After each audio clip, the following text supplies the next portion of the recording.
Hello and welcome to Kerbal Space Program Live. I am El Bristow and you are watching the Ellitopia gaming channel, and we are going to carry on with our modded career mode. We have been running a poll for the last couple of days so that you guys can decide what you wanted to see us do in tonight's stream, and you have voted to see us send a rocket to Minmus, collect a surface sample and bring it back to Kerbin. We have once sent a rocket to Minmus, not to Kerbin. We have once sent a rocket to Minmus in one of our previous streams, but we did not land. We didn't bring a surface sample home, so that is going to be our mission for today. We are going to use a modified version of our Moonlander, which hopefully is here somewhere. There it is. The WKR1, which was named by one of our Twitch viewers, the Wacky Kerbal Racer 1. This did successfully get us to the moon. We did get a surface sample and we did bring it back. However, it was very, very tight and we only just about made it. So we are going to need some more fuel. We might need some more thrust, I'm not really sure. We might need to strap some solid boosters to this for the early stage of the launch. And we will possibly add some more sciencey things to the top so that we can get as many science points as possible from our trip to Minmus. You guys are watching this on YouTube. We will be back in a few minutes when we have completed our rocket. Well, the previous rocket was pretty wacky. This rocket is extremely wacky.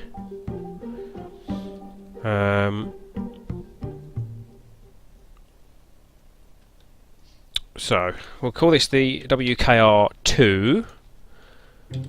Welcome back to the world of wacky Kerbal races. This wacky rocket may get us to Minmus, or it may blow up in our face on the launchpad. I guess we again will have to wait and see. Let us save that. However, before we take this thing out onto the launchpad, other than the fact that I've got to sort out all the staging, we haven't actually had a look at our research centre, because we picked up a lot of science points on our last stream. So it would probably be a good idea for us to spend some of those, because we might be able to build a better rocket. This is where we are on the tech tree as we stand at the moment, and we have 479 science points ready to spend. Now, you guys can help me decide what we should spend these on. Up here we have heavy rocketry, which is the Poodle engine, which is a wider diameter engine for the bottom of those wider engines with a maximum thrust of 220 whatevers, however they measure thrust. We also have the Rockomax X200 16 fuel tank, the larger wide diameter fuel tank. We then have larger food containers, oxygen containers, water containers, blah blah blah blah blah, and larger hexagon shaped life support containers. That's the heavy rocketry research tree, and that will be 90 science. Also for 90 science we have the aerodynamics, which is the start of building towards space planes. It's got wings and air intakes and the jet engine. In here we have advanced flight control, which is the Delta Deluxe Wing Advanced SAS, a new cockpit and a new probe body. And down here we have landing, which is for some reason the Scoop-o-Matic Junior. I don't know quite how that classes as landing. We then have the micro landing struts and the small gear bay. The small gear bay again is kind of targeted at space planes. They are all in the same tech tier, so they are all 90 science. For 160 science we can unlock the barometer for extra science points, as well as the 2 mobility enhancers, aka ladders. We have advanced electrics, which is a larger battery, some larger solar panels, And these guys, the inline radiator and the radial radiator, I'm not really too sure what the radiators do. We haven't really looked at that very much. I think that's to do with the Kerbal Interstellar mod that I added, which is to do with antimatter collecting and the warp drive and things like that. So we don't really need those at the moment. Precision engineering gives us some of the smaller engines which are designed for probes and landers and things like that. The Oscar B fuel tank, which is a wider... Oh no, I think that's a smaller fuel tank actually, that one, if I remember rightly. We have the larger RCS fuel tank. We have the weird toroidal fuel tank, which is donut shaped, and we have the larger stack decoupler. Up here we have specialised construction, which is our docking ports, our hitchhiker storage container, and some extra stuff that was added by Kerbal Attachment for attaching things to each other and for carrying extra parts.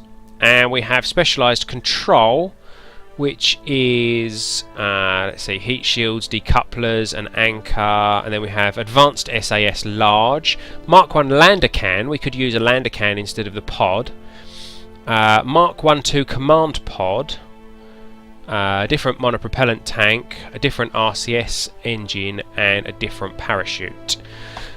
So they are the parts that we can unlock. We have 479 science. We have, these are 90 science on this tier and 160 science on this tier. I don't know how many people we've got in the chat in Twitch, but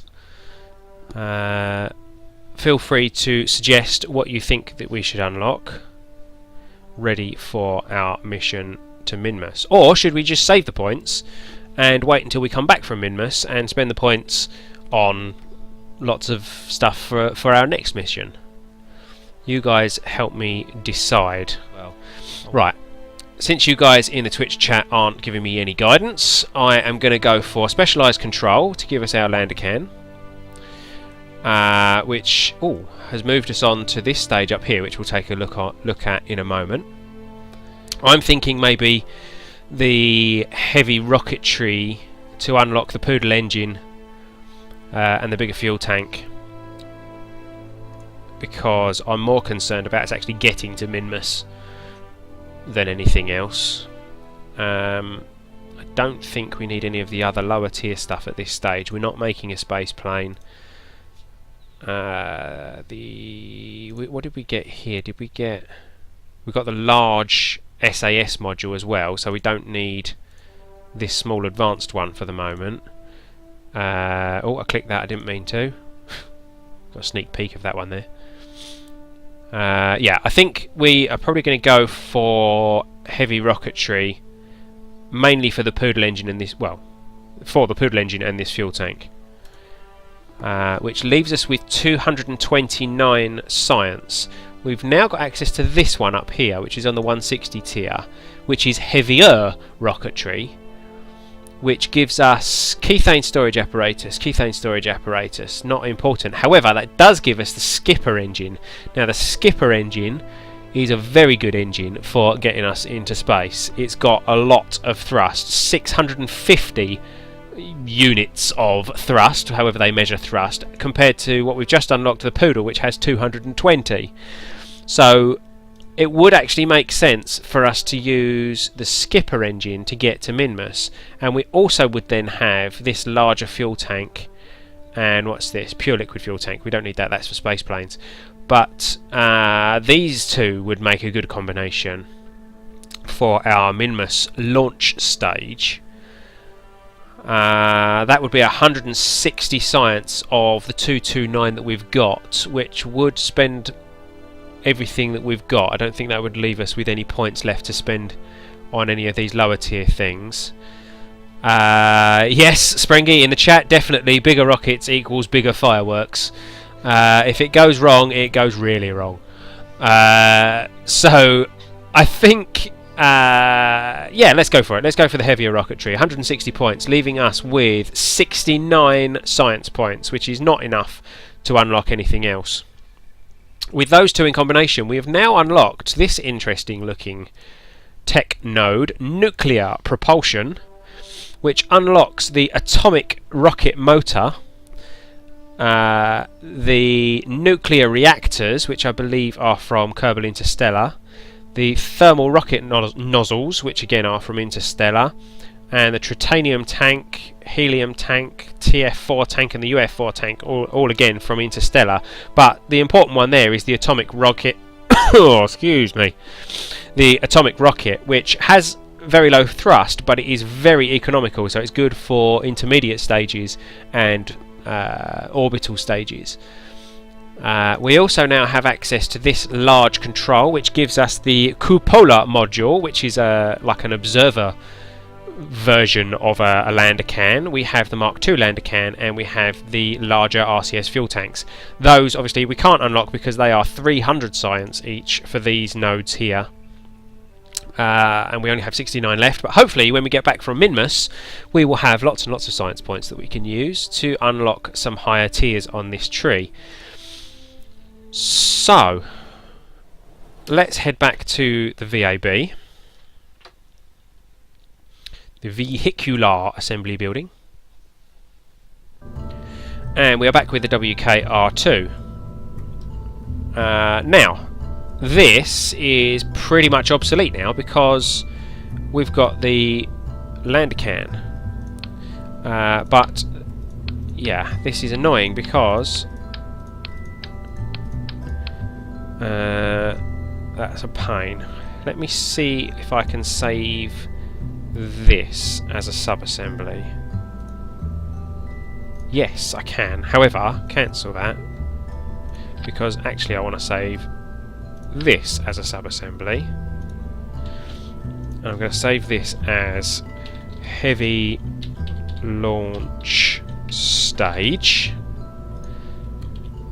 It's heavy and it launches stuff. Save. And then from, yeah, just that bit, I'm going to call that the crab lander. It's a lander that looks like a crab. There we go. So now I can ditch this lot and we will start again with a lander can.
Now, these fuel tanks here, it's going to be a pain to try and change those, so I'm actually not going to bother.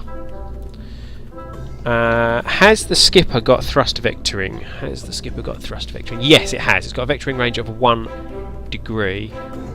So these...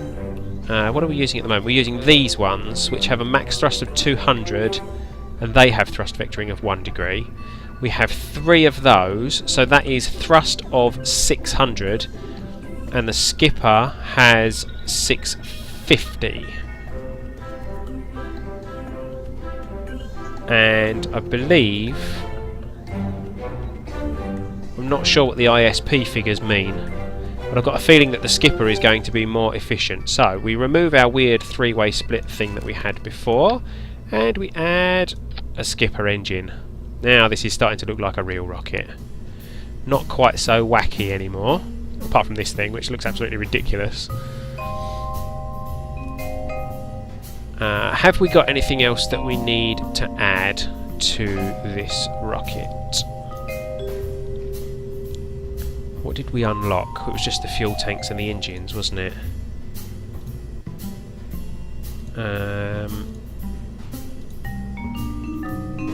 Yeah, so we're not going to change the fuel tanks, so hopefully that will be okay.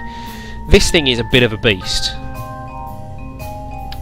I hope that we can get this thing to Minmus. Let's check our staging. We have lots of these things that are all supposed to be firing up here. I think we're ready for a test flight on this one. What we do need to decide is who's going with us. We have with us Bill and Bob Kerman. We have Hudzor Kerman and Bob Cottoneri. Jebediah is missing. That is actually my fault. I ran a test mission while you guys were probably off enjoying your dinner somewhere, and we had a bit of an accident, and we lost Jebediah Kerman.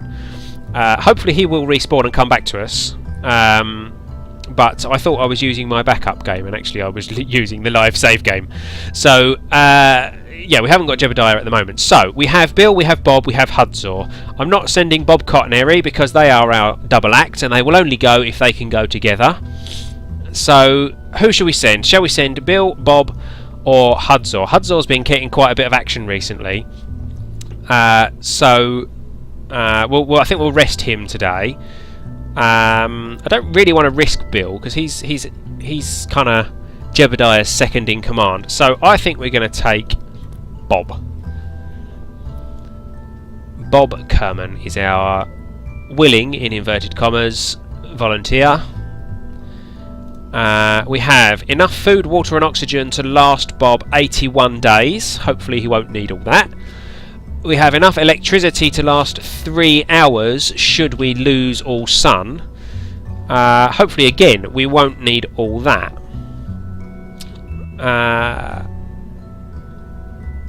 Well, I believe there is nothing more to do other than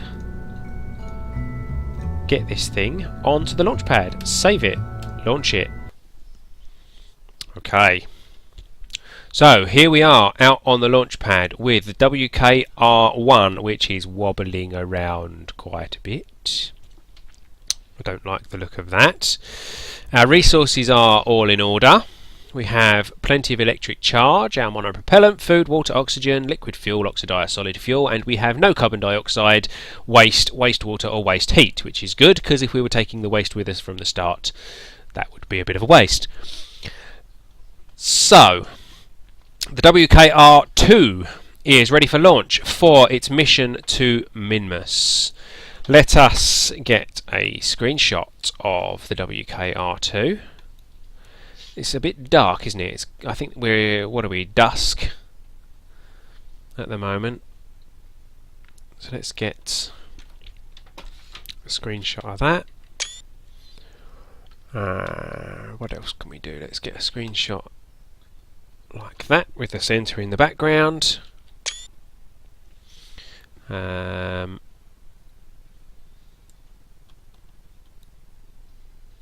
dramatic shot.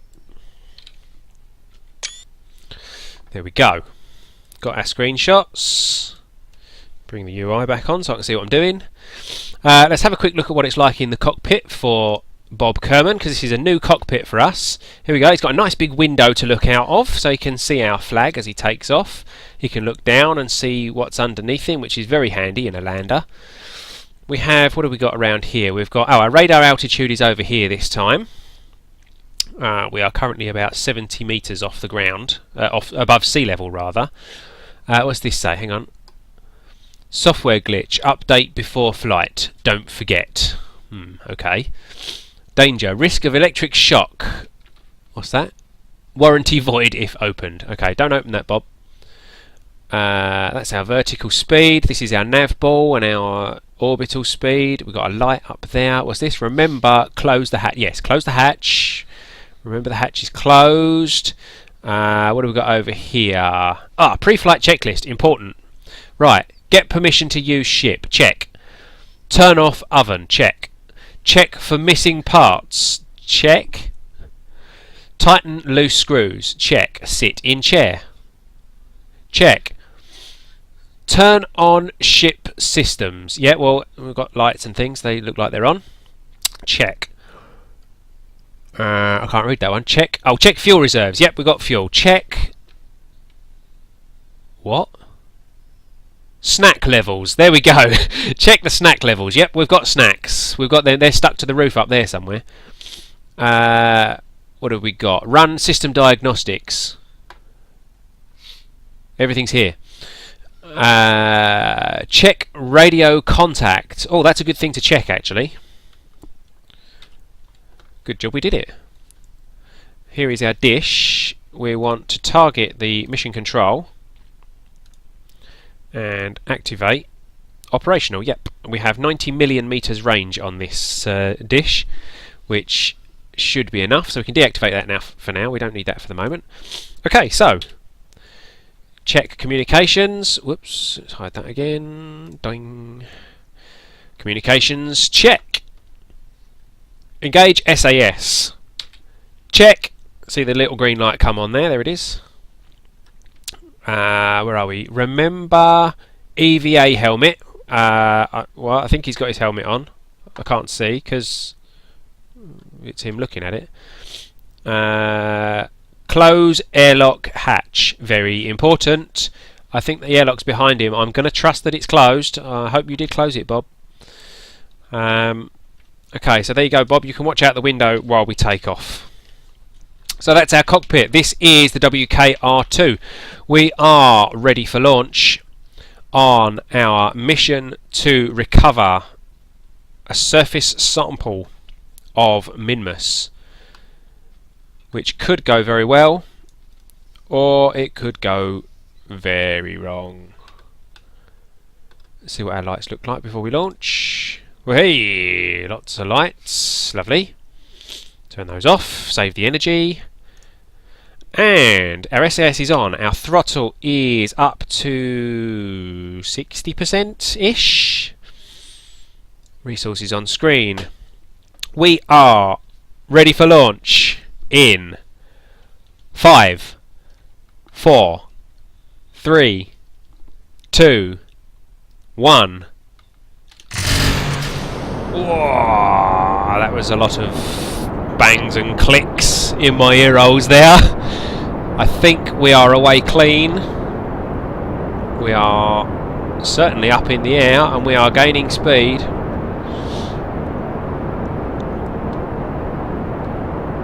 Bob is not looking too happy. Poor little guy.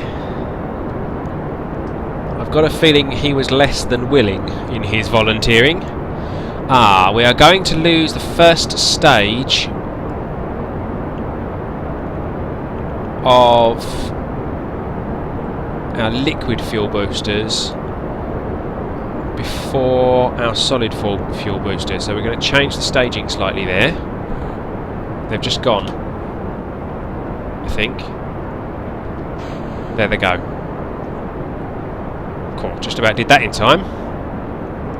We're still gaining speed, that's good. Just coming up on 4,000 metres and our solid boosters will be ready to go. Hopefully they won't hit anything and take an engine out on the way down. Coming up on 200 meters per second as we are getting ready to dump our solid fuel and whack our throttle up to 100%. There we go. Up to 100%, and our solid boosters are away clean, which is good.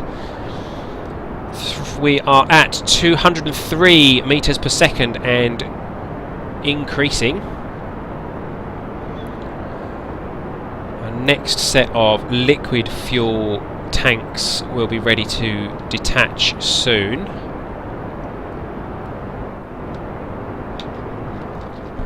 There they go.